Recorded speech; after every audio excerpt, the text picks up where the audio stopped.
Good morning, everybody. Lots of familiar faces, but for those I don't know, a warm welcome to Warsaw. We've even done our best to try and get rid of the snow for you. I wanted briefly to touch on two issues. The first, just a couple of words on leadership, not to contradict what you're about to be taught on the course, but just a couple of reflections of mine. Not least based on the fact that, as you know, I spent a little while on the UKTI executive team. And then just a few words about commercial diplomacy and how I think we do need to raise our game in terms of leadership, because we have some fantastic new opportunities and we need new tools to deliver them. Firstly, on leadership, my own view of this is that each of us has to make the best of who we are. I have been on lots of leadership courses. Every single one has taught me something good. But in the end, I've always recognized one thing above all else. If you're an introvert and the course wants you to be a booming extrovert, there's only a limited amount you can do with that. I think each individual ultimately has to play to their strengths.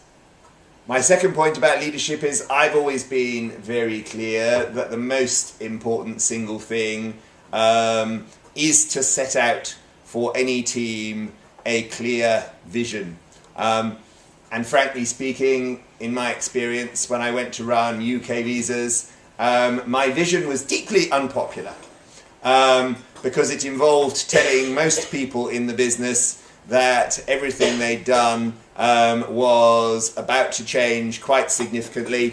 And there was I, somebody who'd never done a day's visa work in my life, coming in to tell the entire organisation that I knew better than they did how to do it. But I'm clear that if you're a leader, you have to set within the context that you operate in your vision and your strategy. But then comes, I think, the more important part. Having set that vision and strategy, you have to find ways of engaging with your organisation on how to achieve the strategy. I think it's entirely legitimate for a leader to say, this is the direction we want to go in. I think it's pretty stupid for a leader then to try and get everybody to where you want to go without engaging very closely with them. In the UK visas example, I took a whole gang of people away for a whole week. I really did lock the doors by going out of the country, and we spent a week collectively redesigning the visa business. Ultimately, the result, for those of you who know anything about visas, is something like we have today. Much less contact with customers, a much more remote service, but that was actually designed in collaboration. Another thing I did, we set up a whole group of people, and on the whole I wanted keen enthusiasts, people who were going to help deliver the kind of reform we needed in the visa business. But once we got that group, I said to my deputy, now find me the three crustiest, most negative, most unenthusiastic people at senior levels in our business and add them too. Because one of the great mistakes I think leaders of all types, politicians, business people, is to surround themselves with people like us, because it's so very, very comfortable. But actually, I think when you're building a team, you need to take the person that most irritates you because you're trying to move ahead with your fantastic vision for the future, and they're bringing you back to space 2 on the snakes and ladders board and asking boring detail questions. But actually, those boring detail questions, in my experience, are quite often incredibly important. And if you don't take the time to stop and listen to them, you've built your fantastic vision on sand, and one morning the whole program collapses. All of us have been around long enough to have experiences of this. Great programs are announced by the centre. Months later, we're sorry the timetable was a bit unrealistic. A few months later, yes, well, all that essential functionality we promised you, it's not quite there, but such is life. My point is, I think it is really important when we are delivering the change that we need to deliver in the organisation that, as I say, the leader sets the clear vision, but then it's a collective effort to get people in the right place. I also think it's very important to challenge people in terms of, I've often met people who said, oh, I couldn't possibly do that, I've always done this. I think moving people out of their comfort zones is another incredibly important part of what we are all about, whether as UKTI, whether as embassies, or frankly also in the private sector. I am a great believer that everybody, all of us, has untapped potential. But it can be difficult. If you've been doing the same thing for many years, to use a really relevant example, if you've been told that your job depends on fulfilling a Stakhanovite quota of OMIS every week, which frankly was the message from UKTI for a long time, it's not surprising that if someone comes along and says, actually, I want you to get out there and spend more time cultivating strategic clients, that the instant reaction is, who's this stranger? He'll only be here for 5 minutes. My job will still depend on delivering the OMIS. So in the real world, it is actually hard, and we really have to work at this communication thing. My view is say it again, and keep on saying it, but also try and find really good examples. We were very lucky in Warsaw, very early on in our reform programme. We signed a large strategic OMIS with Tesco's, most of which is being delivered not by the UKTI team but by political colleagues because they wanted political and economic advice. But this was an early indication to everybody that not only could we move to be being more strategic, but actually we could still get the wad of cash required to meet our OMIS targets. And there is nothing like a successful example or two, I think, to motivate a team. In UK visas, I worked very hard, very quickly to remove queues from the most busy embassies around the world. And people started to think, well, maybe that nutcase Robin has got something to contribute after all, as their lives began to change because they didn't have this tyranny of thousands of people outside their doors. So as I say, in terms of the leadership prescription, I think those simple rules are at the heart of it. Set a clear vision, get your team to help design how best to do it and listen to them, and communicate until you're known as being so boring that no one wants to talk to you anymore.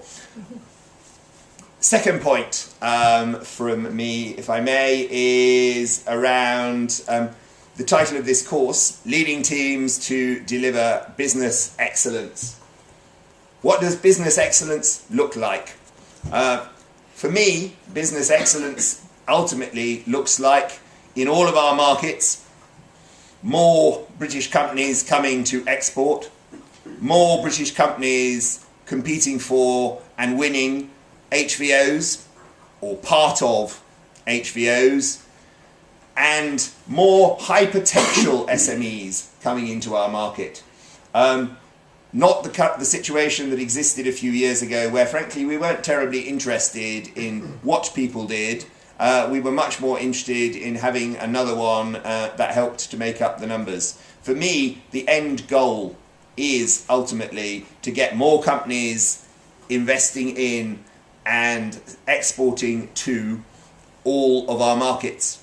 And while we're at it, whether or not we are FDI posts, I think there are quite a lot of companies across our part of the world who would really benefit from being part of innovation, being part of R&D in the UK. So even though the main job in most of our region, with one or two honourable exceptions, is around trade, I think we should always be looking for that FDI opportunity too.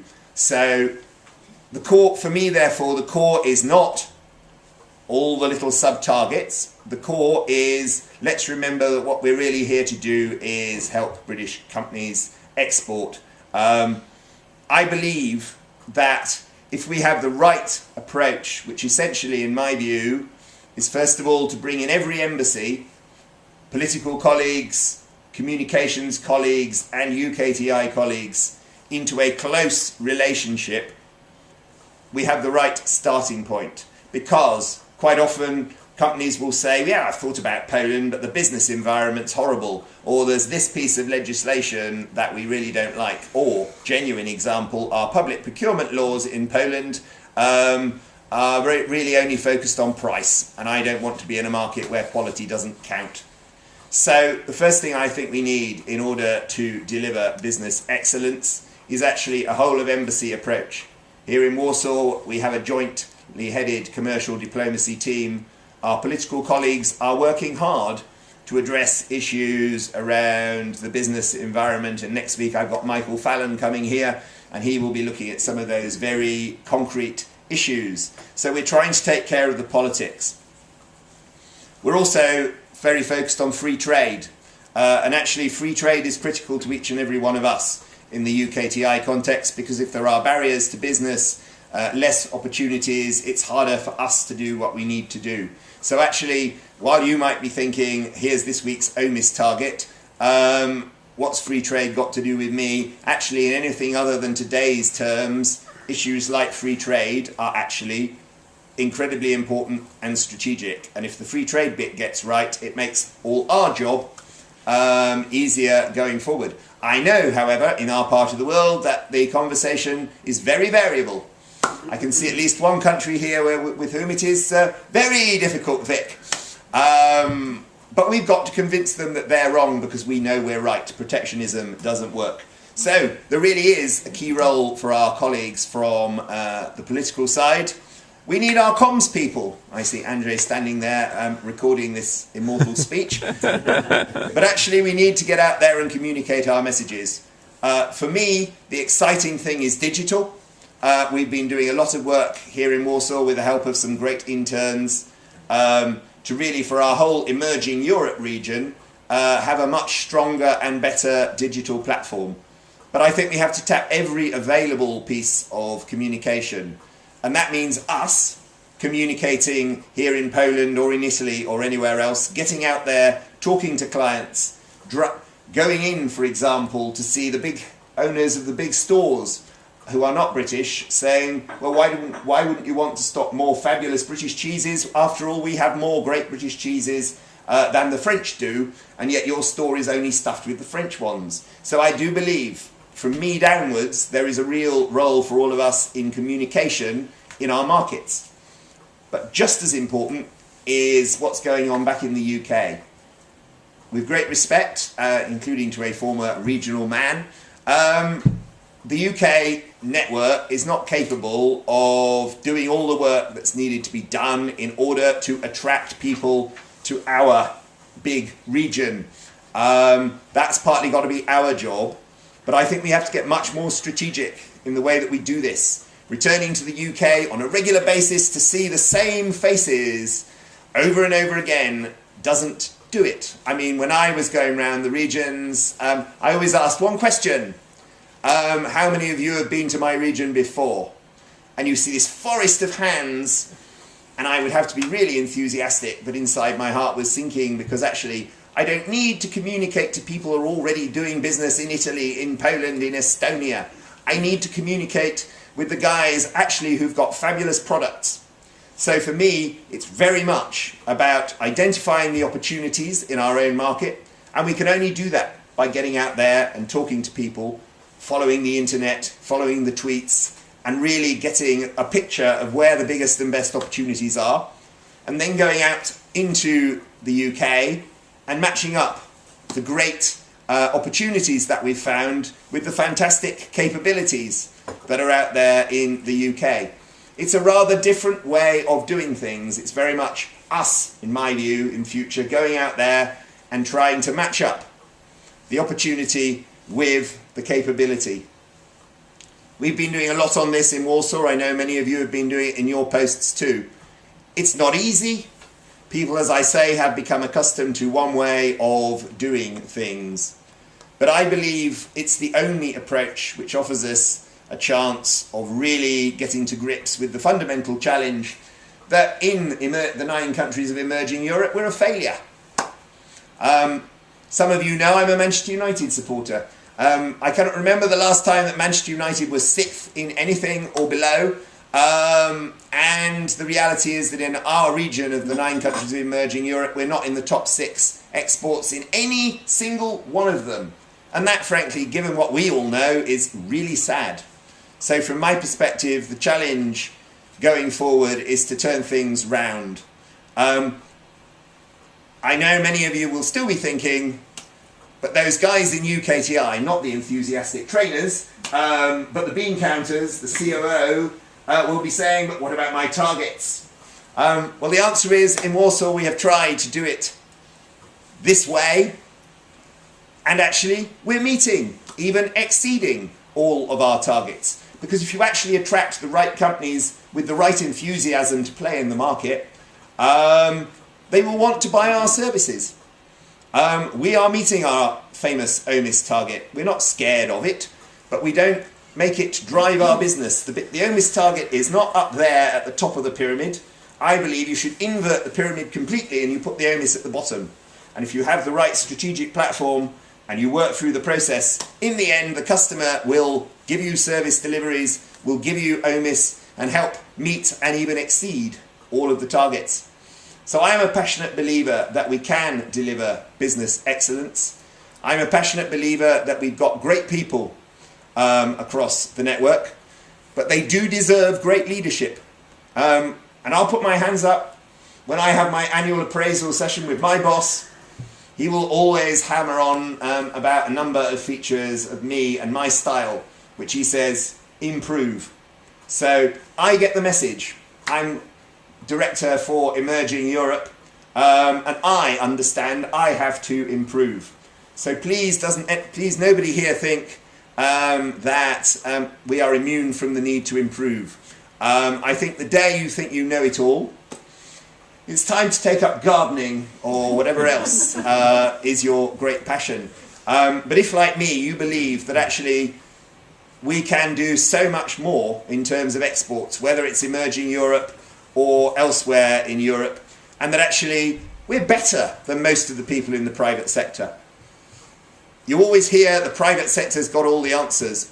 When I look at some of the private sector approaches to this region, when I look at some of the individuals who engage in this region, we've got nothing to be afraid of. We can learn a lot from great people in the private sector, but they can frankly learn a lot from great people in the public sector. So I think what we need going forward is confidence in ourselves, strong leadership, and together, I think if we really work at this, there are fabulous opportunities out there. And I think I'm very privileged to be leading the Emerging Europe UKTI network. And I hope all of you feel privileged to be part of something really exciting. I wish I could join you for the whole course, but a combination of things is going to drag me away. But I wish you all the very best, and thanks for coming to Warsaw. Thanks, Robin.